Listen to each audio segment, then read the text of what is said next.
Ta'ala.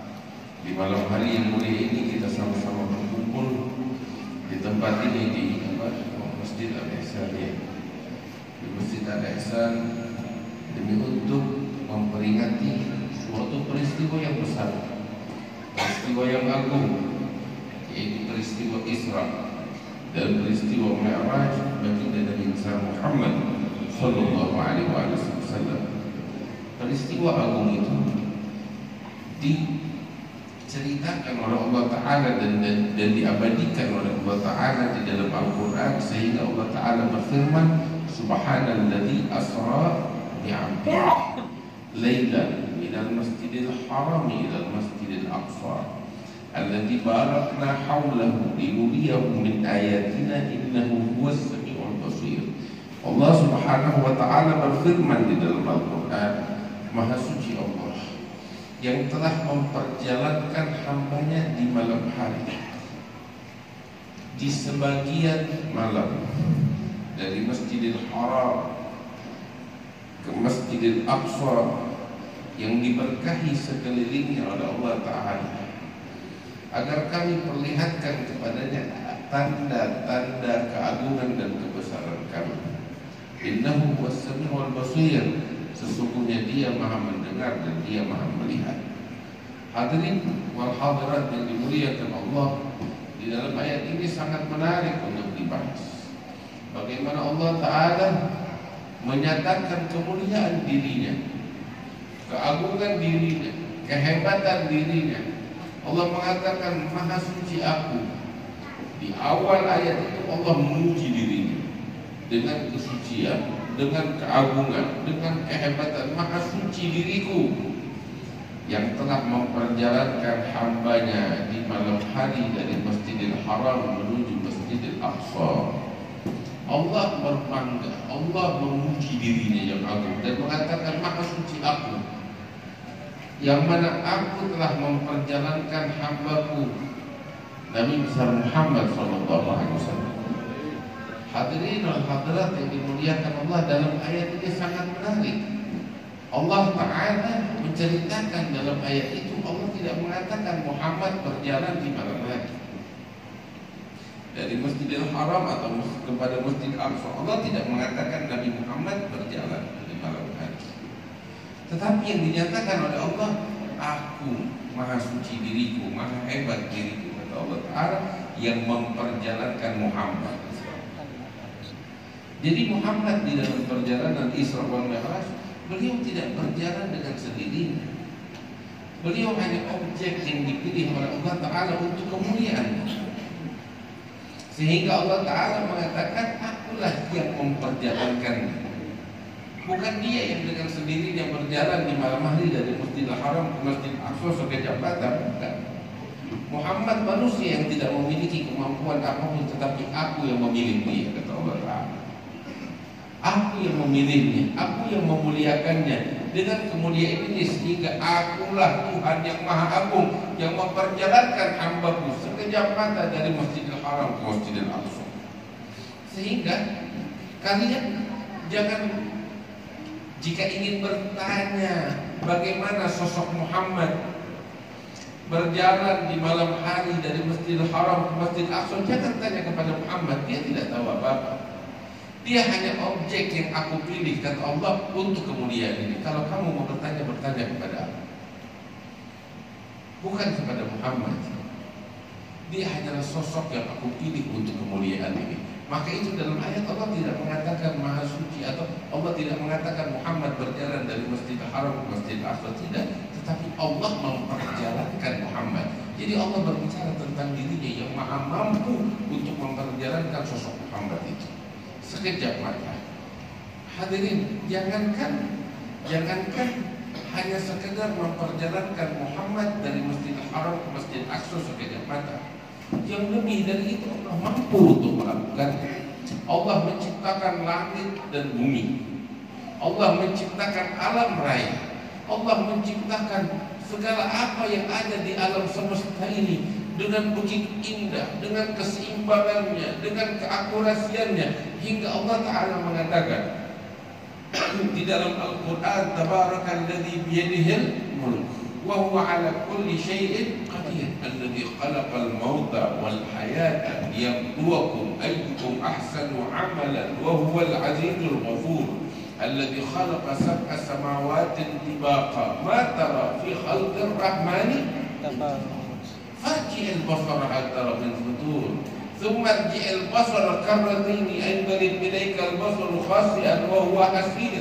Allah menguji dirinya mampu menciptakan alam semesta yang agung ini dengan segala keseimbangan yang ada di dalamnya tanpa ada cacat sedikit pun. Allah mampu itu, apalagi hanya sekedar memperjalankan seorang hamba di kegelapan malam, di sesaat dari malam dari Masjidil Haram ke Masjidil Aqsa. Allah maha mampu itu. Allah punya kemampuan wa huwa ala kulli syai'in. Jadi pertanyaannya pertanyaan yang tepat bukanlah apakah Allah mampu, Allah maha mampu. Pertanyaan yang tepat bukan suatu pertanyaan yang berbunyi kok Muhammad bisa melakukan perjalanan Isra wal Mi'raj. Itu pertanyaan yang keliru. Kenapa? Sebab yang berjalan bukan Muhammad, Allah yang memperjalankannya. Allah yang memilihnya untuk kemudian ini. Saya kasih bapak-bapak, ibu-ibu, hadirin hadirat, satu ilustrasi contoh yang mendekatkan akal kita kepada perjalanan Isra wal Mi'raj. Tahu apa? Bapak-bapak punya tetangga. Tetangga saya ini orang susah, orang miskin, hidupnya susah, pengangguran, nggak punya pekerjaan, sehari makan, sehari tidak. Listrik di rumahnya udah diputus, rumahnya ngontrak. Hidupnya susah, selalu sembunyi-sembunyi. Kenapa? Dikejar hutang.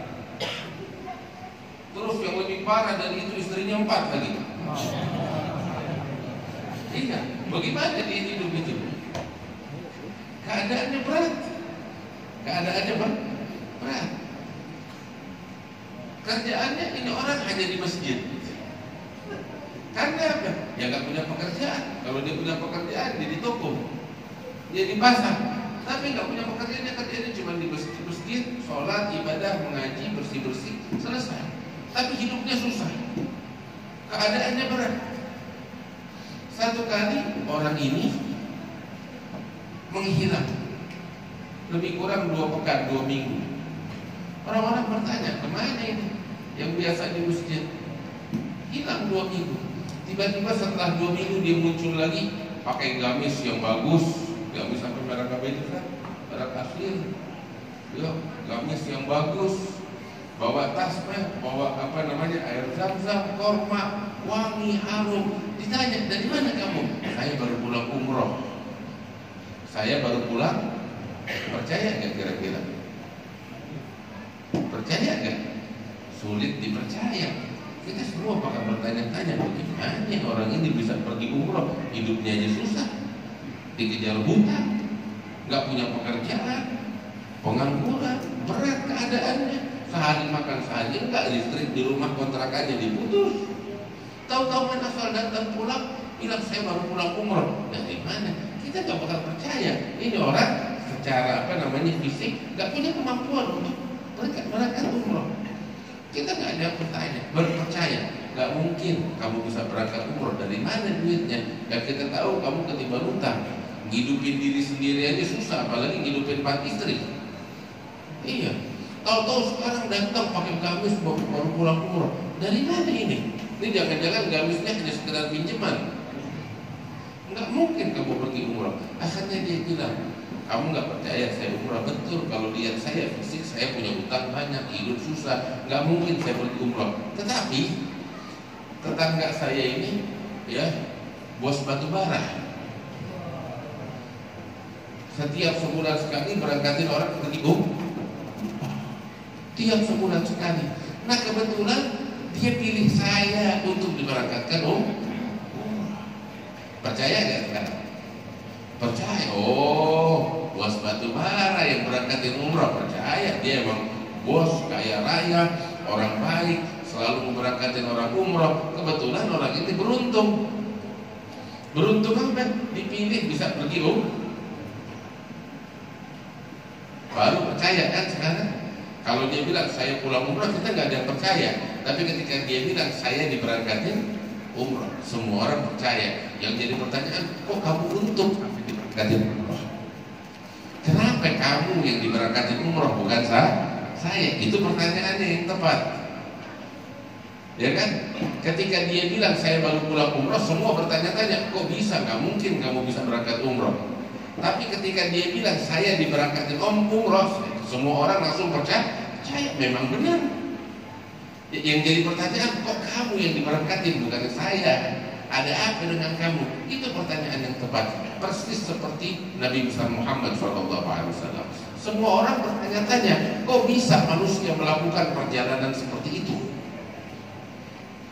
Pertanyaannya seperti itu, tapi salah pertanyaannya. Sebab Nabi Muhammad tidak pernah mengklaim dirinya melakukan perjalanan itu dengan sendirinya.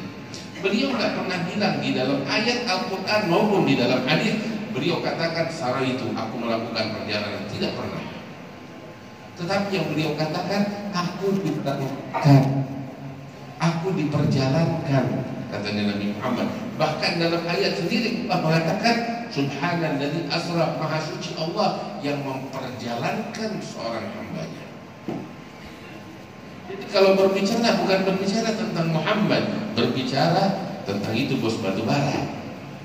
Dia kan dia yang memberangkatkan. Kita kalau berbicara bukan berbicara tentang siapa Muhammad, tetapi kita berbicara tentang siapa? Tentang Allah yang memberangkatkan Nabi besar Muhammad Sallallahu Alaihi Wasallam. Itu pertanyaan yang benar. Terus yang jadi pertanyaan, kenapa sih Muhammad yang dipilih untuk kemuliaan ini? Allah Subhanallah. Kenapa Muhammad yang dipilih untuk kemuliaan ini? Di dalam ayat itu Allah Ta'ala menceritakan. Allah di dalam ayat itu Allah mengatakan Subhanahu asra abdihi, dengan hambanya. Tatkala sosok Nabi Muhammad menjadi seorang hamba sejati kepada Allah, saat itu dia layak untuk mendapatkan kemuliaan ini. Bapak-bapak, ibu-ibu, hadirin wal hadirat, ketika Nabi menjadi seorang hamba kepada Allah, yang mengabdi kepadanya, yang tulus dan sungguh-sungguh menjadi pelayannya, yang berkorban untuk Allah, yang totalitas untuk Tuhannya, saat itu dia layak untuk dimuliakan dengan perjalanan Isra wal Mi'raj. Maka itu Allah Ta'ala bilang maha suci Allah yang memperjalankan, bukan memperjalankan Muhammad, tetapi berbicara tentang sifatnya yang membuat dia layak untuk diperjalankan. Allah mengatakan maha suci Allah yang memperjalankan hambanya. Kemudian Allah bilang perjalanan itu sebenarnya perjalanan dari Makkah ke Baitul Maqdis, ke Palestina. Allah tapi tidak bilang dalam Al-Quran perjalanan dari Makkah ke Palestina, tidak.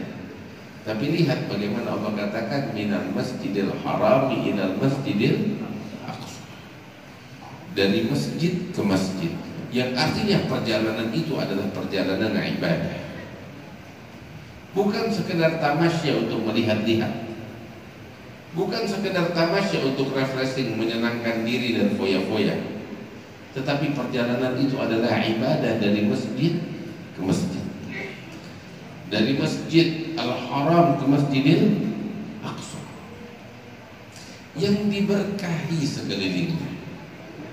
Ini juga ayat menarik ketika berbicara tentang Masjidil Aqsa. Allah tidak bilang Masjidil Aqsa yang diberkahi, tetapi Allah mengatakan alladzi barakna haulahu, yang kami berkahi sekelilingnya. Sebab kalau kita berbicara tentang Masjidil Aqsa, kalau kita berbicara tentang Masjidil Aqsa, kita berbicara tentang suatu bangunan, atau berbicara lebih tepatnya tentang suatu padang lapang, ya, area zona seluas 14 hektar yang di atasnya dibangun masjid yang kubahnya emas, masjid yang kubahnya hijau abu-abu itu, dan kubah-kubah yang lainnya Ya, itu kalau kita berbicara tentang Masjid Aqsa, kita berbicara tentang itu. Tetapi yang ada di Palestina itu, di Al-Qudus, bukan hanya sekedar Masjidil Aqsa yang penuh keberkahan, tetapi di sekitar Masjidil Aqsa terdapat zona-zona istimewa, tempat-tempat yang dimuliakan oleh Allah Subhanahu wa Ta'ala, dan tempat-tempat tersebut didatangi oleh Rasulullah Sallallahu Alaihi Wasallam di dalam perjalanan Isra wal Mi'raj tersebut. Karena keberkahannya bukan hanya sekedar di Masjidil Aqsa, tetapi juga di sekeliling Masjidil Aqsa terdapat tempat-tempat yang penuh dengan keberkahan. Di antaranya Allah Subhanahu wa Ta'ala tidak langsung membawa Nabi Muhammad dari Masjidil Haram langsung ke Masjid Aqsa, tidak. Tetapi di dalam perjalanan itu Nabi Muhammad diajak untuk transit di tempat-tempat yang penuh dengan keberkahan dan istimewa. Salah satunya adalah Allah Ta'ala mengajak Nabi besar Muhammad SAW dalam perjalanan itu untuk naik ke Bukit Tur Sina. Ke Bukit Tur Sina. Itu diriwayatkan oleh Imam Abu Dawud di Sunanihi. Tatkala Rasul bersama malaikat Jibril melakukan atau diperjalankan malam Isra wal Mi'raj itu, beliau dibawa oleh malaikat Jibril ke Bukit Tur Sina, naik ke atas bukit, diperintahkan untuk sholat di atas Bukit Tur Sina. Kemudian Rasul mau sholat dan melanjutkan perjalanan. Kemudian Jibril mengatakan, "Ya Muhammad, atadri aina shallait? Tahukah kamu di mana barusan kamu sholat?" Maka Nabi Muhammad bilang, "Tidak." "Di mana barusan wahai Jibril?" "Itu adalah Bukit Tur Sina haitsu kallamallahu Musa." Itu adalah Bukit Tur Sina di mana dahulu Allah berbicara langsung, berkomunikasi langsung dengan Nabi Musa. Keberkahan di situ. Terus lanjut perjalanan. Kemana diajak Nabi Muhammad SAW? Itu diajak, di perjalanan itu ada satu pohon yang besar. Pohon yang besar. Kemudian Jibril bilang, "Ya Muhammad, kamu lihat pohon yang besar itu? Mari kita turun dan sholat di bawah naungan pohon itu." Maka Nabi turun dan sholat di bawah naungan itu. Kemudian melanjutkan perjalanan tanpa banyak bertanya. Maka saat itu Jibril bilang, "Ya Muhammad, atadri aina shallait?" "Wahai Muhammad, tahukah kamu di mana barusan kamu sholat?" Maka Nabi bilang, "Di mana wahai Jibril?" "Kamu sholat di bawah naungan pohon besar, di mana dulu di tempat kamu sholat itu, di bawah naungan pohon itu, dahulu Nabi Musa alaihissalam berteduh dari perjalanan panjangnya dari Mesir ke negeri Madian." Dalam Al-Quran Allah Subhanahu wa Ta'ala menceritakan tatkala Nabi Musa di masa mudanya itu dikejar oleh Fir'aun, ya, itu Nabi Musa kabur ke negeri Madian. Begitu beliau kabur dari kejaran Fir'aun ke negeri Madian, hingga akhirnya beliau lelah sampai di negeri Madian. Di bawah pohon besar beliau berteduh. Di bawah pohon itu beliau berdoa kepada Allah, "Rabbi inni lima anzalta ilayya min khairin faqir." Ya Allah, aku ini fakir terhadap anugerah yang Engkau turunkan kepadaku. Maka saat beliau berdoa itu, kepada Allah Subhanahu, doa beliau diijabah oleh Allah Ta'ala dan dikabulkan. Maka Allah Ta'ala mengirim dua orang wanita yang dikenal oleh ahli tafsir sebagai dua putrinya Nabi Syuaib alaihissalam. Hingga terjadilah apa yang terjadi, hingga beliau dinikahkan oleh Nabi Syuaib kepada putrinya itu, salah satu dari kedua wanita itu daripada putri Syuaib. Dan pohon tempat Nabi Musa berteduh dan berdoa kepada Allah, Nabi Muhammad diperintahkan untuk datang kepadanya dan sholat di tempat itu, mengambil keberkahan dan tempat yang mulia dan suci itu. Kemudian lanjut lagi perjalanan. Kemana Nabi Muhammad diajak oleh Jibril? Ke satu tempat di atas bukit. Ke ke satu tempat di atas bukit, di mana dari atas bukit itu terlihat Madinah itu Baitul Maqdis, kota Baitul Maqdis, kota yang di situ ada Masjidil Aqsa dari atas bukit itu. Maka Nabi Muhammad diperintahkan oleh Jibril untuk turun dari kendaraannya Buraq dan diperintahkan untuk sholat di salah satu tempat di atas bukit itu. Kemudian setelah itu lanjut perjalanan. Jibril bertanya, ya Muhammad, tahukah kamu barusan kamu di mana sholat? Rasul bilang, tidak ya Jibril. Di mana? Itu adalah Baitul Laham haitsu wulida Isa. Itu adalah Bethlehem di mana Isa ibnu Maryam dilahirkan oleh ibunya. Dan kelahiran Isa ibnu Maryam juga nggak sama dengan kelahiran manusia lainnya. Kelahiran beliau adalah suatu mukjizat yang diagungkan oleh Allah Ta'ala, yang diceritakan oleh Allah, yaitu Maryam binti Imran melahirkan seorang bayi yang bernama Isa tanpa sentuhan laki-laki, sebagai bentuk dan bukti keagungan Allah, bahwasanya Allah Ta'ala apabila menghendaki sesuatu an yaqula lahu kun fayakun. Sehingga Nabi diperintahkan untuk sholat di tempat itu. Setelah itu baru diajak oleh malaikat Jibril untuk masuk ke Masjidil Aqsa. Jadi keberkahan bukan hanya di Masjidil Aqsa, tetapi di sekitar Masjidil Aqsa terdapat zona-zona yang penuh dengan keberkahan. Bahkan di dalam hadis yang diriwayatkan oleh Imam Muslim fi Sahih, Nabi sallallahu alaihi wasallam bersabda, "Marartu ala Musa," atau di dalam riwayat ataitu Musa lailata usriya bi. Aku mendatangi Nabi Musa pada malam aku diisrakan oleh Allah Ta'ala atau diperjalankan oleh Allah Ta'ala. Dan saat aku datang kepada Nabi Musa, aku dapati beliau sedang sholat di atas kuburannya. Lagi sholat di atas kuburannya. Subhanallah. Ini yang menarik. Nabi Musa bukan sudah wafat, beliau sudah wafat. Tapi ketika Nabi Muhammad mendatangi, mendapati beliau hidup lagi sholat di atas kuburan. Maka dalam riwayat yang lain, Nabi SAW mengatakan, Indal anbiya ahya'un fi quburihim yusallun. Para nabi-nabi itu hidup di dalam kubur mereka dan mereka sholat di dalam kuburan mereka. Dan inilah yang menarik, didapati beliau sedang sholat di atas kubur. Terus Nabi bilang kepada para sahabat yang di Madinah tatkala menceritakan kejadian itu, kejadian beliau mendatangi makamnya Nabi Musa itu. Kalau datang ke makamnya Nabi Musa, berarti Nabi ziarah kubur. Bukan hanya beliau menganjurkan, tetapi beliau mencontohkan. Beliau juga berziarah kubur, berziarah ke makamnya Nabi Musa alaihissalam. Dan beliau bilang kepada para sahabatnya, "Lau kuntu thamma la araitukum qabra." Apabila aku di sana saat ini, aku akan tunjukkan kepada kalian kuburan. Terus Nabi bilang, cuma kan kita di Madinah bukan di sana, jadi nggak bisa menunjukkan kuburan. Akan tetapi aku berikan koordinatnya, koordinat GPS-nya. Kalau bahasa kita, bahasa modern sekarang. Apa koordinatnya? Nabi bilang, fa innahu ala janibit tariqin bil kathibul ahmar. Di pinggiran tempat berlalunya manusia, tempat jalannya orang, ya, di satu wilayah namanya Al-Kathibul Ahmar. Di situ kuburannya. Dan koordinat itu diambil oleh para sahabat dan mereka melacak dan mendapatkannya.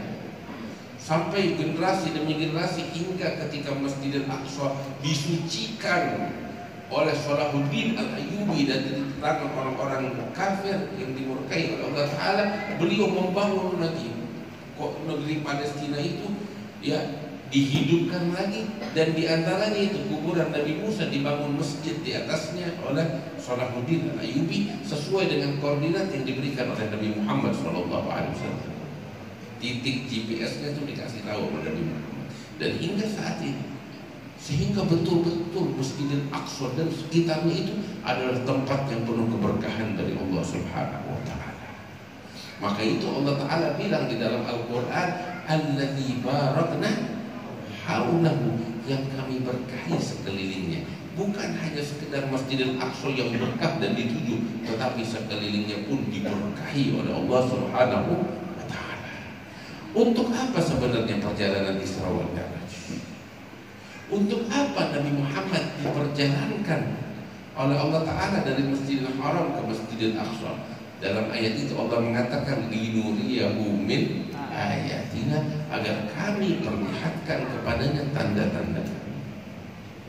Sehingga di dalam perjalanan Isra wal Mi'raj, Nabi Muhammad SAW diperlihatkan oleh Allah pelajaran-pelajaran yang sangat banyak dan sangat penting.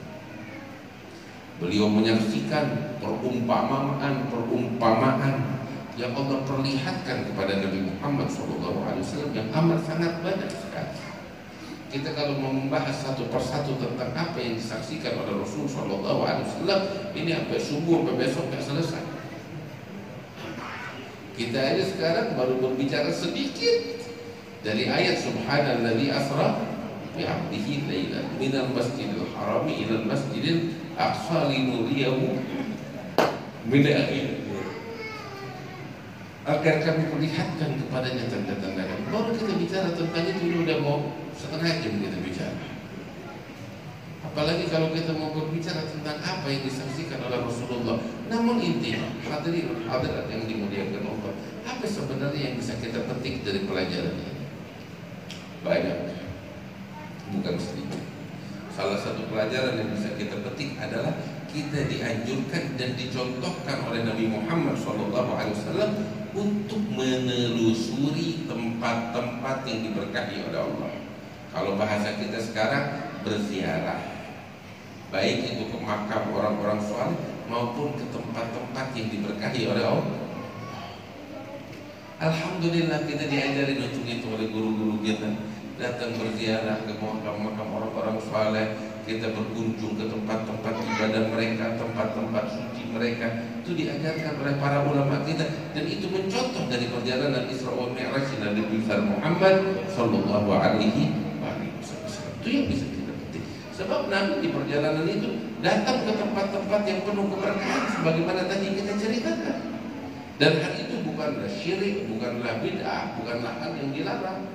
Kalau dilarang nggak bakal dicontohkan oleh Nabi Muhammad SAW. Akan tetapi karena itu bagian daripada iman, Nabi Muhammad mencontohkan, Nabi Muhammad mengajarkannya, Nabi Muhammad memerintahkannya kepada kita sekalian. Hadirin yang dimuliakan oleh Allah, itu salah satu pelajaran yang bisa kita petik dari perjalanan Isra wal Mi'raj.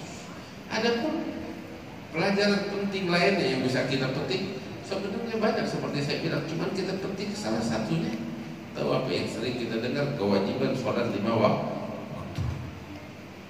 Bapak-bapak, ibu-ibu yang dimuliakan Allah, kalau kita berbicara tentang sholat 5 waktu, kita berbicara tentang perkara yang amat agung di dalam agama Allah. Sebab apa?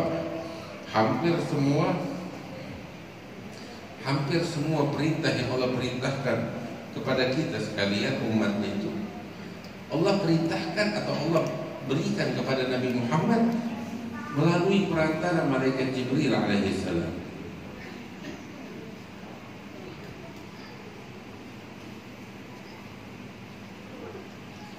Melalui perantara malaikat Jibril alaihissalam, kita diperintahkan untuk puasa di bulan suci Ramadan. Kita diperintahkan untuk berpuasa di bulan suci Ramadan. Puasa bulan Ramadan Nabi Muhammad dapatkan melalui firman Allah yang Allah firmankan kepada Nabi Muhammad melalui perantara. Siapa perantaranya? Malaikat Jibril alaihissalam, beliau yang bawa wahyu. Demikian juga tentang zakat dari Al-Quran melalui perantara malaikat Jibril, dan banyak lagi perintah-perintah lainnya, kecuali sholat 5 waktu. Sholat 5 waktu Nabi dipanggil oleh Allah secara langsung. Ya Muhammad, kemari, terima ini amanat. Hadirin yang dimuliakan Allah, kita kalau kerja di kantor, kita kerja di kantor, atasan kita bisa aja ngasih perintah kepada bawahan-bawahannya melalui sekretarisnya atau melalui kepala divisi atau lain sebagainya. Tetapi kalau bawahan udah dipanggil, kamu dipanggil oleh majikan, oleh direktur, bawahan juga bingung, ada apa nih? Ada perkara besar. Kan bisa aja ngasih pesan, tapi enggak, saya dipanggil, berarti ini perkara betul-betul besar. sampai ini bawahan dipanggil langsung menghadap kepada majikan. Demikian juga perkara sholat. Ini perkara nggak sembarangan. Nabi Muhammad diperjalankan dari Mekah ke Madinah sampai naik ke langit untuk menghadap kepada Allah Ta'ala demi menerima suatu amanat yang amat agung dari Allah, yaitu perintah sholat 5 waktu yang Allah berikan kepada kita sekalian. Dan yang istimewa tahu, sholat 5 waktu itu asal usulnya bukan 5 waktu.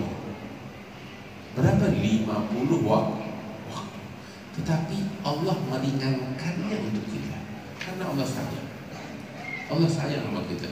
Coba bayangin bapak-bapak, ibu-ibu, ya hadirinul hadirat, kita diperintahkan sholat 5 waktu.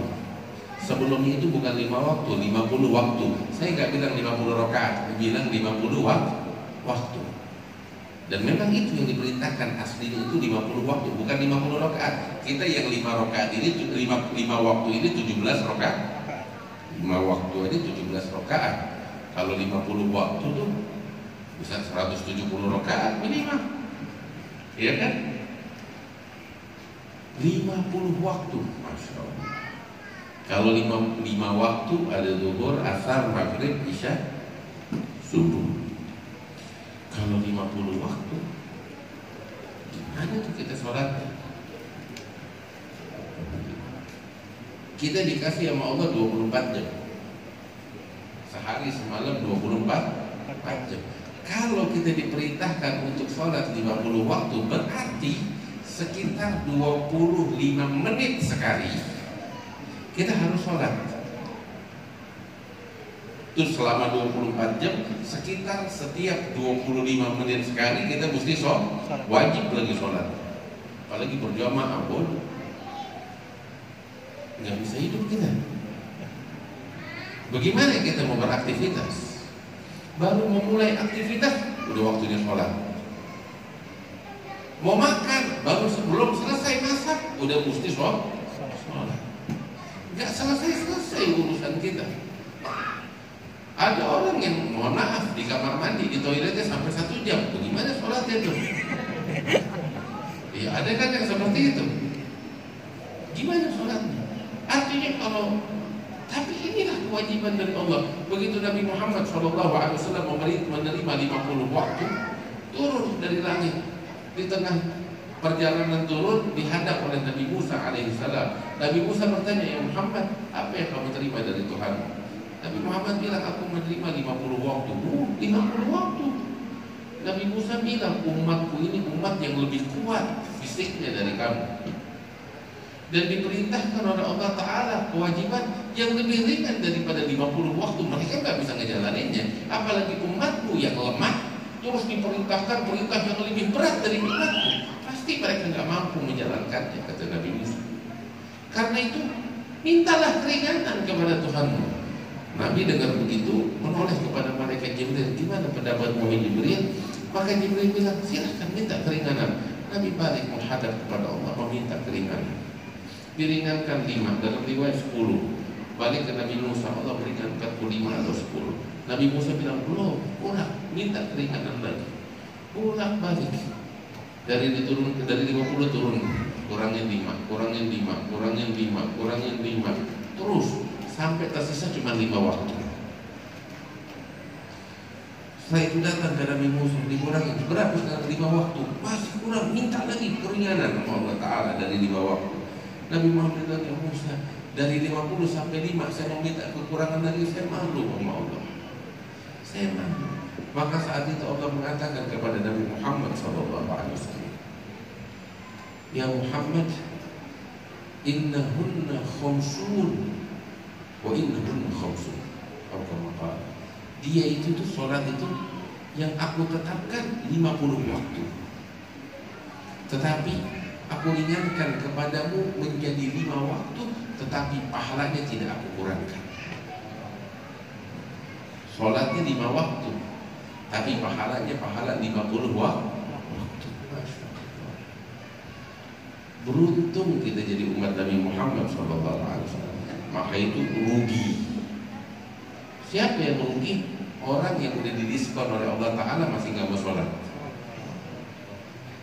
Didiskon 50 waktu jadi 5 waktu, terus pahalanya nggak kurang, terus dia masih nggak mau sholat. Ini kan orang yang sial. Ini orang yang betul-betul jauh dari Allah. Maka itu Allah murka kepada hamba-hambanya yang tidak mau menjalankan sholat 5 waktu dengan sebaik-baik.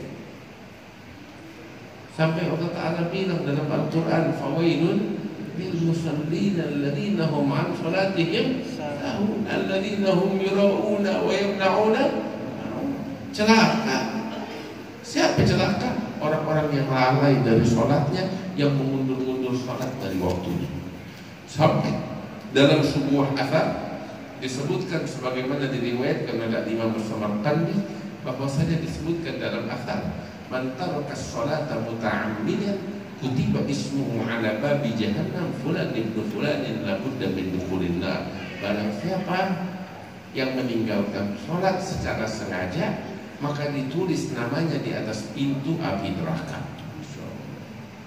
Bapak-bapak yang istimewa itu, yang enak, yang bagus, yang indah, kalau nama kita ditulis di atas pintu surga.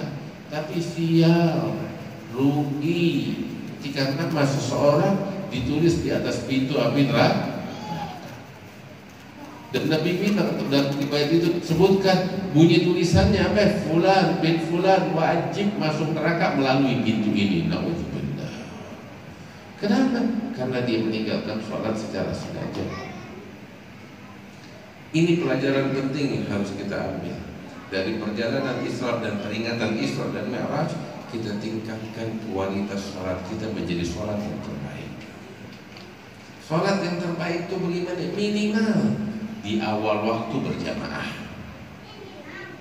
Di awal waktu berjamaah. Itu minimal seperti itu. Sebaik-baiknya sholat yang dilakukan di awal waktu.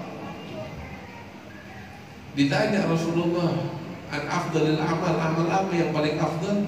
Beliau katakan as-sholatu li waqtiha. Sholat di waktunya, ulama bilang yakni di awal waktunya. Itu yang paling afdal. Terus ketika kita melakukan sholat, jangan lakukan sholat sendirian, tetapi berjamaah. La sholata li jari masjid illa fil masjid. Tetangga masjid sholat di rumah, ya jangan bangun masjid, bangun kontrakan, bangun ruko. Untung kita. Tapi kalau kita udah bangun masjid megah, kita nggak sholat di masjid, bikin malu. Punya masjid ada di samping kita megah, sholat di masjid di bawah. Itu Nabi anjurkan begitu. Nggak ada sholat bagi tetangga masjid melainkan di masjid, kata Nabi SAW. Terus sholat itu berjamaah. Kita kalau sholat sendirian pahalanya satu. Bapak-bapak, ibu-ibu, kalau disuruh pilih mau terima uang 1 juta atau 27 juta, pilih coba yang mana? Ayo jujur. Kita bakal milih 27 juta. Cuman kalau urusan akhirat, mau sholatnya pahalanya 1 atau pahala 27, kita banyakkan milih yang 1. Kan rugi, ini orang gak waras. Benar gak? Kalau dikasih ini 27 juta, ini 1 juta, kita pilih 1 juta, orang pada bilang apa?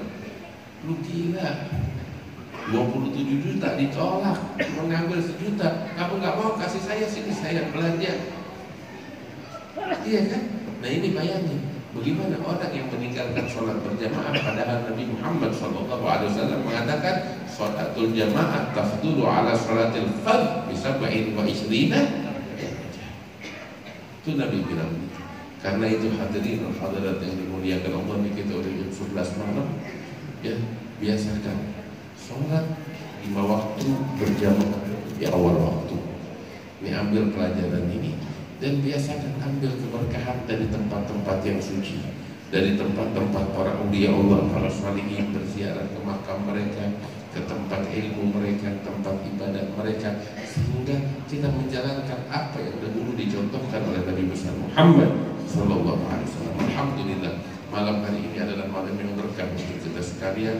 Dan saya mohon maaf ketika saya mesti datang terlambat dari Jakarta, harusnya datang dari siang tadi, cuman karena ada beberapa hal, ada keluarga yang meninggal dunia, sehingga harus saya undur. pesawat tiket pesawat jadi tiket yang malam sehingga datang ke tempat ini agak terlambat, tapi mudah-mudahan Allah mengangkat derajat orang-orang yang telah wafat di antara kita, dan Allah Subhanahu wa taala mencatat pahala yang besar insyaallah untuk kita ketika kita hadir di tempat ini. Allah mengangkat derajat guru-guru kita yang telah mendahului kita. Allah jadikan kita sebagai orang-orang yang bertakwa, yang mengambil keberkahan yang diturunkan oleh Allah kepada Nabi Muhammad SAW, dan mudah-mudahan Allah berikan kesehatan kepada para ulama kita, guru-guru kita, para asatidzah kita, hingga mereka membimbing kita ke jalan yang diridhai oleh Allah Taala. Allahumma ij'al jam'ana hadza jam'an marhuma wa tafarruqana min ba'dihi tafarruqan ma'suma wa la taj'al fina wa la minna wa la ma'ana syaqiyan wa la mahruma bi rahmatika ya arhamar rahimin wa judika ya ajudul ajudin. Sallallahu alaihi sayyidina Muhammad wa alihi wasallam. Walhamdulillahi rabbil alamin. Assalamualaikum warahmatullahi wabarakatuh.